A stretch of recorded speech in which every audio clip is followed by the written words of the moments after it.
ईद उल अज़हा ते छोटी वड्डी छुरियां ते टोके तेज़ कराने ते नवे खरीदारां ਲਈ ਦੀ दुकान ਦੇ ਬਾਹਰ ਰਸ਼ ਲੱਗਿਆ ਹੈ। ਦੂਜੇ ਪਾਸੇ ਗੋਸ਼ਤ ਤੇ ਟਿੱਕੇ ਤਿਆਰ ਕਰਨ ਲਈ ਕੋਇਲੇ ਤੇ ਗੈਸ ਵਾਲੀਆਂ ਅੰਗੀਠੀਆਂ ਦੀ ਖਰੀਦ ਫਰੋਖਤ ਦਾ ਸਿਲਸਿਲਾ ਵੀ ਜਾਰੀ ਹੈ। ਹੋਰ ਤਫਸੀਲਾਤ ਬਿਲਾਲ ਖੌਰੀ ਦੀ ਇਸ ਰਿਪੋਰਟ ਵਿੱਚ। ਅਜ਼ਹਾ ਆਂਦੇ ਹੀ ਛੁਰੀਆਂ ਤੇ ਟੋਕੇ ਤੇਜ਼ ਕਰਨ ਵਾਲੇ ਮਾਹਿਰ ਕਾਰੀਗਰਾਂ ਨੇ ਮੂੰਹ ਮੰਗੇ ਦਾਮ ਲੈਣਾ ਸ਼ੁਰੂ ਕਰ ਦਿੱਤੇ ਨੇ। पत्थर की रेती ते पतरी दियां छुरियां दी मांग दे नाल उन्हां दी धार लवान दे रेट भी होश उड़ा देने हद तक वधा दिते गए ने, जद कि पतरी दियां नवीआं छुरियां दियां कीमतां भी आसमान नूं छू रहीआं ने।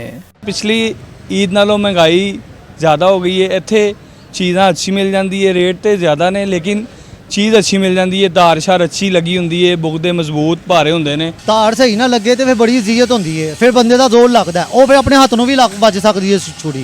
इस साल ईद उल अज़हा ते नवीं छोटी छुरी की कीमत 900 रुपये ते वड्डी नवीं छुरी की कीमत 1500 रुपये तक आपड़ गई है, ਜਦੋਂ ਕਿ ਛੋਟੀ ਛੁਰੀ ਦੀ ਧਾਰ ਲਵਾਨ ਦੇ 300 ਰੁਪਏ ਤੇ ਵੱਡੀ ਛੁਰੀ ਦੀ ਧਾਰ ਲਵਾਨ ਦੇ 600 ਰੁਪਏ ਵਸੂਲ ਕੀਤੇ ਜਾ ਰਹੇ ਨੇ।